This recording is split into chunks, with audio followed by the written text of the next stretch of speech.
This is eTurbo News in Honolulu with our daily breaking news show. Please stay tuned.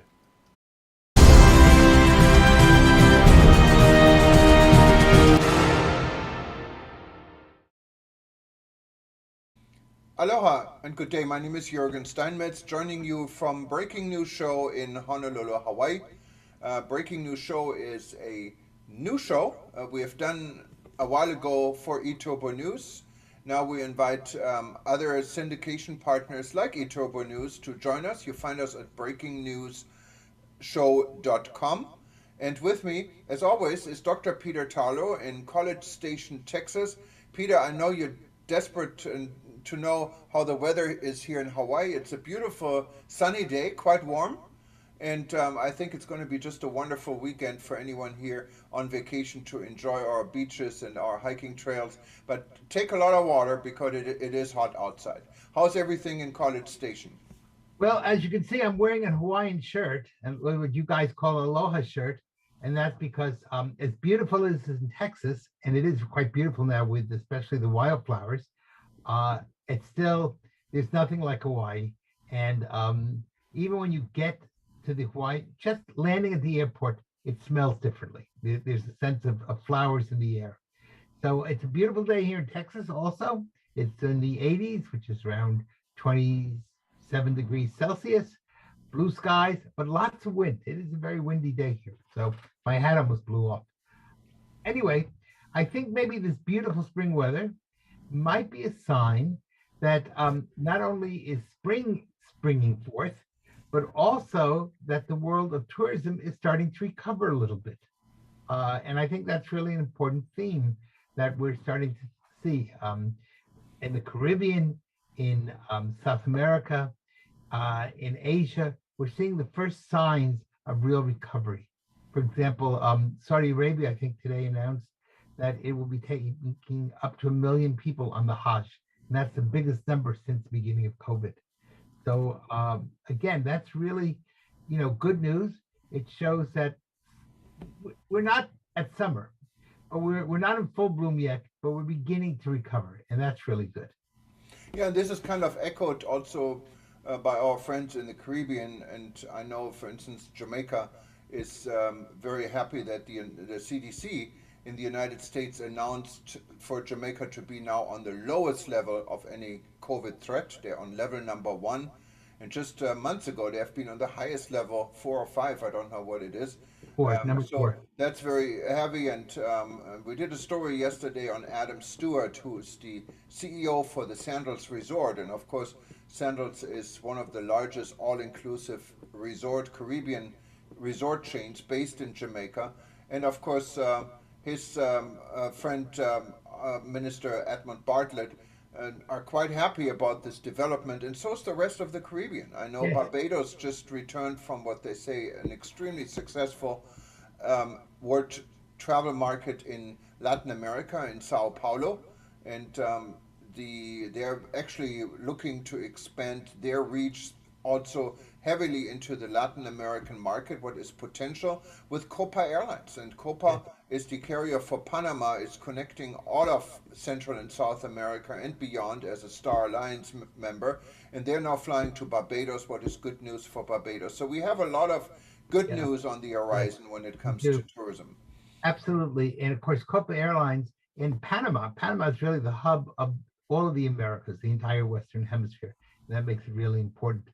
On the other hand, one of the things, and I don't want to throw cold water on our success, we do have to be careful about issues of infrastructure. I think Puerto Rico today is going through a major blackout and has had an electrical failure, which put millions of people into darkness or without electricity. And one of the things I think the world of tourism needs to think about is we are incredibly dependent on the electrical power grids. And if the power grids go down, wow, everything from elevator stops to people's inability to use credit cards to be able to pump gas. And so all those things are really major issues. And one of the things I think we have to always be worried about with the war going on in Eastern Europe is somebody gets a bright idea to attack power grids. And therefore, I think the world of tourism should be really pushing governments to make sure that we have the best protection possible against one, a cyber attack, but two, against an attack along our power grids. Because without electricity, the world of tourism cannot exist today. Yeah, it's not only the world with tourism. I mean, we're looking at hospitals, we're looking at essential Sure. infrastructure, police, and I mean, anything and everything is dependent on tourism and in our energy. So that is definitely a threat, especially now in times of very big uncertainties. And well, the travel and tourism industry, Peter, is trying to come together. Major industry will be meeting in Manila in about a week. I will be there. I'm looking forward flying to Manila. This is the World Travel and Tourism Council annual summit. The last summit, you remember, was kind of the first event In Cancun. ever in Cancun, Mexico. And what is kind of notable is at the last event, the Saudi Arabian delegation showed up in full force. And 3 months later, the CEO for the World Travel and Tourism Council at that time, Gloria Guevara, became the top advisor of the Minister of Tourism for Right. Saudi Arabia. And she will now be on the with the Saudi Arabian delegation at the WTTC. So that's going to be some interesting Yes, yes, development. yes. To say the least, the Middle East is actually one of the bright spots in the world. I think one of the things we have to be sensitive in the tourism world is we are doing better, and there's no doubt about it. And people are going on vacation, but at the same time, unfortunately, throughout the world, there is a tremendous amount of suffering, and somehow we need to be able to balance those two. We because of war in Europe doesn't mean that the world should stop by any means at all. On the other hand, we cannot just go along our business and say, well, there's a massacre here and a massacre there, and we just can't really worry about it. It's not my business. We do need to take into consideration everything that's going on in places such as Ukraine and the terrible, really massacres that are happening. I think today a missile was sent and over 50 children and died, if not more. So I haven't looked at the exact numbers, so I don't want to be, you know, give a definite number, but I think around 50. Uh, that's a tragedy that the world is going through. On the other hand, you do have to live, and we do need to help people still travel and do things. And Manila should be really exciting. I'm sure you're going to have a wonderful time there. So there's two sides of that story. Peter, I'm wondering what your opinion is. The United Nations voted um, against Russia in suspending the Russian Federation from the Human Rights Council. And when you look through the countries that are voted actually with Russia to remain in the human rights courses, and countries include Iran, includes Ethiopia, noticeable in Africa, includes Yeah, China, and there are a number of countries that are neutral and didn't want to vote, but actually includes Mexico or right. the United Arab Emirates or Saudi Arabia. How do you feel the tourism industry, if at all, should react to these votes? I know we at World Tourism Network have taken a clear stand with our Scream campaign to support Ukraine. And we have been urging travel and tourism players like Marriott, for example, to pause their operation in Russia. But now we're looking at this vote from the United Nations, and the countries, I want to name them, that actually voted with Russia is Algeria, Belarus, Bolivia, Burundi, the Central African Republic, China, Congo, Cuba, Eritrea, Ethiopia, Gabon, Iran, Kazakhstan, Kyrgyzstan, Laos, Mali, and we have a few more, Nicaragua, of course, Russia, Syria, Tajikistan, Uzbekistan, Vietnam, and Zimbabwe. What do you Yes. think about this, Peter? So first of all, the Human Rights Council is a joke to begin with. Look at the nations that are on the Human Rights Council: Syria, Iran, Algeria, Russia, China. So every one of those countries that's on the Human Rights Council is doing something terrible to its own people. So right away you have to question, why does this Human Rights Council even exist? Because it's a real tragedy. Um, I think the United States for a long time had boycotted it because we just thought it was terrible. Now there's other side of that, and I think the philosophical question you're bringing up is: do you go to a place uh, just for the value, the tourism value of it, or is there a political or ethical value and where we choose to go or not choose to go? And you can make that argument in both ways on some level. Some people argue that tourism is separate from the politics. We shouldn't combine politics with tourism. On the other hand, there are people who say no, tourism is like an industry and you shouldn't be supporting people who do terrible things. Now, it's even really bigger because we know that many of the leading corporations in the United States, such as Nike or Disney or Apple, are very much involved in using almost slave labor to make their products, while the people in China, in Eastern China, uh, Western China, I always get that confused. In Western China, you have almost slavery going on. So, how do we go to China? Does my not going to China uh, change Chinese policy? Or when, especially when large corporations such as Disney and Nike are very much participating in the Chinese economy? Or do I just say I have to separate that? And that's a philosophical question that I think needs to be thought through on an individual basis, on the and on the large scale basis, because there's the individual's personal decision, would I go, and then there is the group decision, should I go or not. As a child, I don't feel that way right now, obviously, but as a child, it was after World War II, and I couldn't imagine visiting Germany, or I didn't even want to hear the German language because we were so fresh from the Holocaust. Now, of course, it's 70 years later. Germany has shown that it's not the same country as it was in the 1940s, but there was a big boycott of people going on that level. On the other hand, people do go to countries that are less than sterling. We see there's a huge look. They had the Beijing Olympics, and should those Olympics have taken place when the Uyghurs are being persecuted in maybe close to genocide? That's a philosophical question that I think the tourism industry needs to really debate very carefully. I think your point is a very good point for discussion. I don't know if there's a direct answer yet or not. No, and there probably isn't. This world is divided, as much divided as it can be right now, and we have to be careful. It's a matter of peace and a war, and that's a matter of life and death. So I think we have to be extremely careful what we Yes, yes, say, who we say it to, and how we say it. Because yeah. tourism is an industry of peace, is a custodian of peace, and hopefully this can remain and show to be Right. true through this crisis. And even that as a custodian of peace, you could argue in two ways. I don't want to go to that country because it's not peaceful, or I because this country has problems, I do want to go and I want to show people. For example, there was a large debate going on when the United States lifted sanctions against Cuba.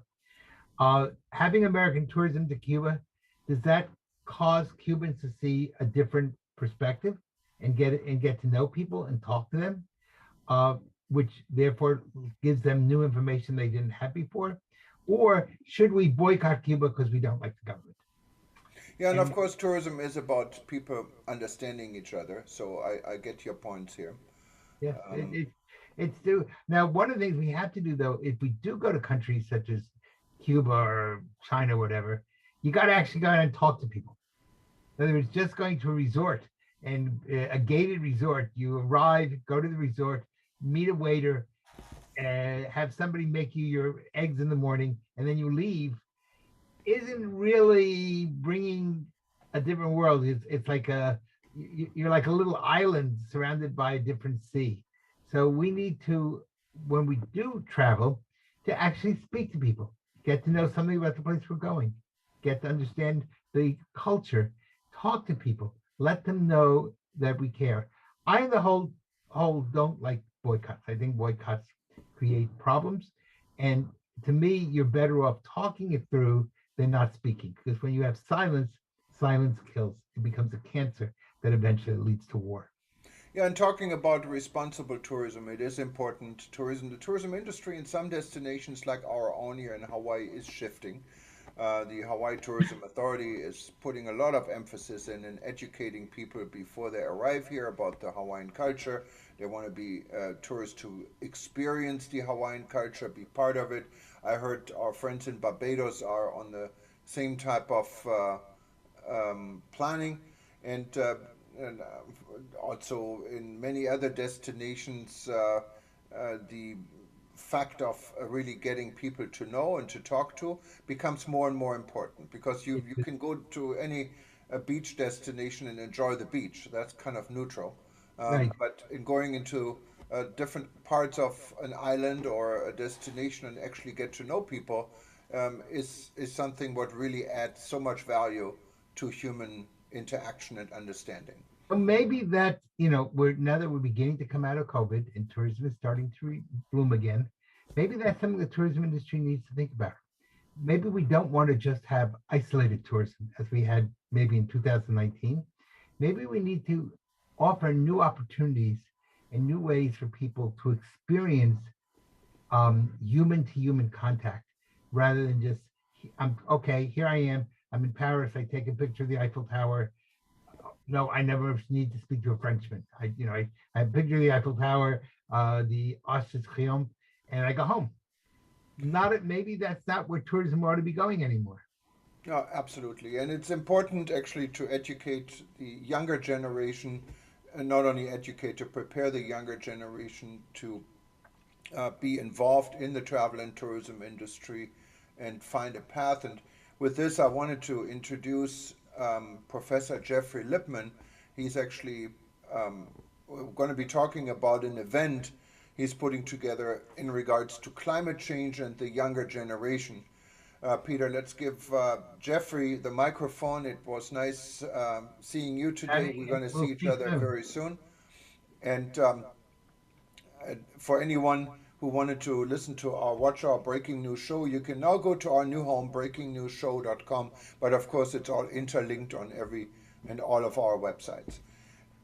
Thank you, Peter. And let's say, looking forward to hearing Jeffrey. Yes, looking forward to Jeffrey. Aloha.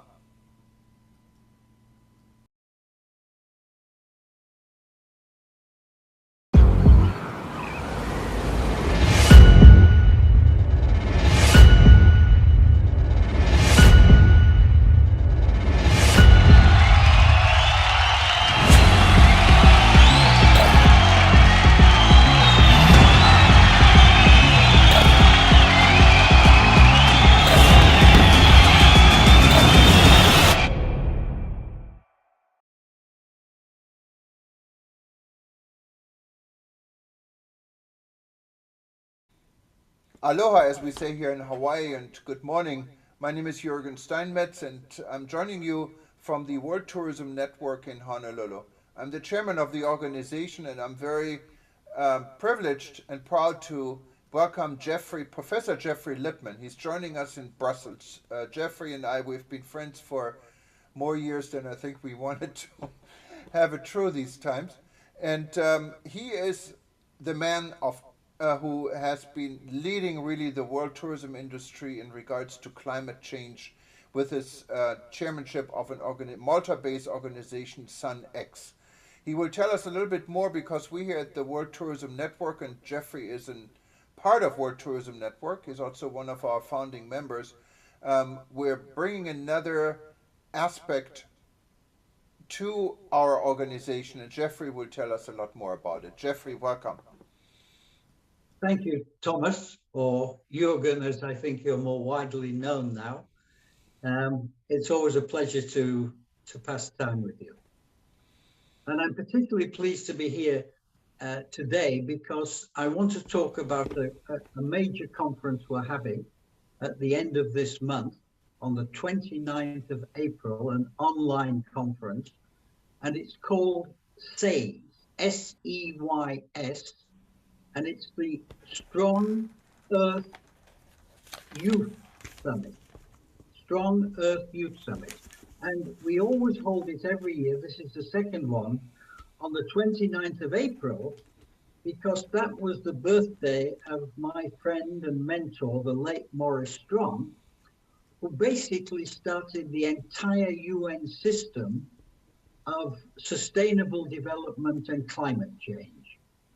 Maurice was an amazing self-taught guy, left school at 16, and when he died in 2015, just before the Paris conference, he had 60 honorary doctorates to his name.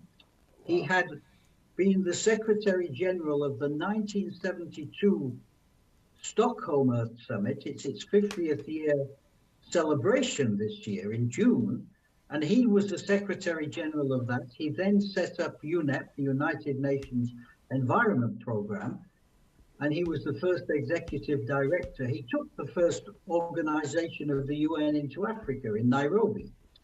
And then he was involved in the Brundtland Commission, a founding member of the World Economic Forum Board. And in 1992, 20 years later, he was the Secretary General of the big Rio Earth Summit. And the Rio Summit is the organization that produced the Convention on Climate, the Convention on Deserts, the Convention on Biodiversity, and from that came the UNFCCC, the climate agency in Germany. And then when all that was finished and he'd done everything, in 2000, he launched something called the Earth Charter as a compact between the planet and its people. And he did that with Mikhail Gorbachev, the former president of the USSR, who had a sustainable organization called Green Cross. So this guy did everything. And I knew him for the last 25 years of his life since I was at the Rio conference. We became friends, we became business partners in China. And he was just once in a lifetime human being. So we started last year an annual conference for youth because Maurice believed that it's the next generation. You know, he was a kind of old Greta Thunberg, and he believed that it's the next generation that will have to clean up the mess that our generation is leaving.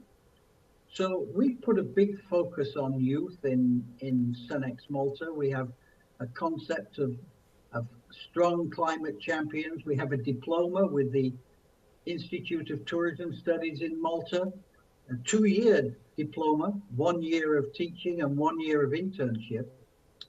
And every year we bring the young people together in a summit, and we're doing that this year. And I'm really pleased that we're working with you at WTN and as a partner in this, and it's just good to get the message out. And if anybody knows of any young people who are interested in what we call climate-friendly travel, which means a future system of travel which is linked to the UN SDGs, the Sustainable Development Goals for 2030, and the Paris 1.5 temperature limits of 2050. So we're having a conference. We have some really interesting, different speakers, not the ones you see at the normal conferences. We have young people speaking. We have some of the best climate scientists in the tourism world. Daniel Scott, Professor Daniel Scott from Canada, Professor Susan Beckham from Griffith University in Australia. We have it's a 2.5-hour intensive discussion on how we can make the tourism industry into a climate-friendly travel system. And we really, I think everyone is doing this for the young people, and it's really the future for the next generation or the younger generation. And it's very important that people actually know about the challenges, the dangers, so they can step in Well, our. they know it, Thomas. The thing is about the young people is they know it because in school they have lessons about it. We never did. In school, they celebrate Earth Day. We didn't have an Earth Day. Not certainly my generation didn't have an Earth Day. First Earth Day was 1972. So, you know, it's a relatively new phenomenon, and they get taught it from the get-go. And they're better. They're just, you know, I have grandkids who are teenagers now, and I look at my grandkids and I look at my sister's grandkids, and they're smarter than we are. They're more tuned into these issues. They care more about nature than our generation ever did. They're more sensitive than we are. They're more gender equal than we ever were. So, you know, I'm think if there's any hope for our society in the future, it's with the bright young people. And Jeffrey, just repeat again. When is the conference? Is it a public conference? Can anyone participate? It's a public conference. It's free. It lasts for just 2.5 hours, 2 sessions. We set up one session for Europe, Middle East, Africa, and the Asia Pacific, and the right timing for that. It's kind of afternoon time in the region, and we did the same thing for the Americas. So there's 2 sessions on that day. It's free entry, and everybody who attends the conference gets 2 things free of charge: an electronic version of a book called Remembering Maurice F. Strong, and this book, produced by the European Centre for Peace and Development, has about 30 essays talking about how Maurice Strong helped to bring sustainable development to the world. And they'll also get a copy of the Earth Charter. And it's worth reading. I read it again recently, and it says everything that all of the alphabet organizations are now saying is where our future should be. And I assume this book is also available maybe on Amazon to read on a Kindle, on a device, or is it only available as a hard Well, copy? no, you can read it on it. We'll get an electronic version which is capable of being read on a device, and that's free. And if you want to buy it, I think it is available on Amazon. Yes. So we But will definitely. you can save $15 by coming to the conference. Absolutely. And if you wanted to know more about the conference, you will find it on World Tourism Network on WTN.travel. Just click on events, or you go to eTurbo News and click on events, and it will be listed. And we also are going to get more information on the WTN website if you wanted to go ahead and purchase the book, because it seems to be well worth it doing it. And I would encourage everyone to be part of this conference, and let us know after this how you found it and what you got out of the conference, so we can share it. Yeah, and even better, Thomas, if I may add one thing, encourage your kids to tune in, because we're trying to make this interesting. We have some cartoons in the breaks for kids. We have some songs which have been created by people for climate-friendly travel. You remember Thomas Alston Koch, who was with us in Berlin at one of the ITB conferences. A Platinum Award singer has just sung the climate song that he created at the Dubai Expo, and he's going to be singing that song at the conference. So it's not going to be boring, usual conference stuff. The speeches, no speech will be more than 7 minutes, and it's all informative. Wonderful. We'll definitely be looking forward to it. And Jeffrey, maybe we can talk again after the conference and see what the next step is, how we can work with this with you, SunX, and the World Tourism Network. Yeah, I mean, that goes without saying. You know, we've been friends, as you said, for longer than we care to remember, but it's certainly more than 20 years. And I am a big fan of what you have been doing on rebuilding travel, what you did to launch the African Tourism Network, which was much needed, and what you're now doing with WTN. So it's not just a personal pleasure, it's a professional pleasure to be a friend and to work with you. Yeah, that's mutual. Jeffrey, thank you so much for being part of our organization and so many things we have been doing over the years. And times are challenging, so let's stay on top of it. Let's hope this world could find its way back to peace. So all these dreams also about climate change would become a lot easier to handle under a better environment. History tells us that all wars eventually end, and hopefully, you know, that there are paths forward even for this terrible situation for our friends in Ukraine. And at the end of that, life goes on, and tourism will regrow, and hopefully it will be in the form of climate-friendly travel. So it'd be a better kind of tourism than we had before we were in the COVID crisis and now this Ukrainian crisis. So yeah, we'll still be here. Yeah, and if anyone wanted to know what you can do and how you can get involved as a member of the travel and tourism industry in the ongoing crisis in Ukraine, we have a dedicated website. It's called Scream, like screaming out, scream.travel, and you find the banner on top of Itobo News. Just click on it, and you can also register and become part of it, bring in ideas. There's really an open concept right now, and we're working with our friends in Ukraine. We're working with the Ministry of Economics. We have an MOU, and we're working with the National Tour Organization in Ukraine and many other stakeholders. We're working with SCOL in Romania. And there's plenty of opportunities for the travel and tourism industry to make a difference in the ongoing conflict. But Jeffrey, again, thank you so much. And if you hear us now on Itobo News and you wanted to listen to us and watch us again, you can simply go to our YouTube channel. It's also linked from all of our websites.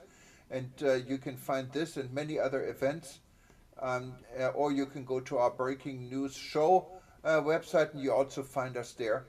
But please stay safe, stay healthy, and let this become a peaceful world. And Jeffrey, I'm looking forward also watching the event later this month.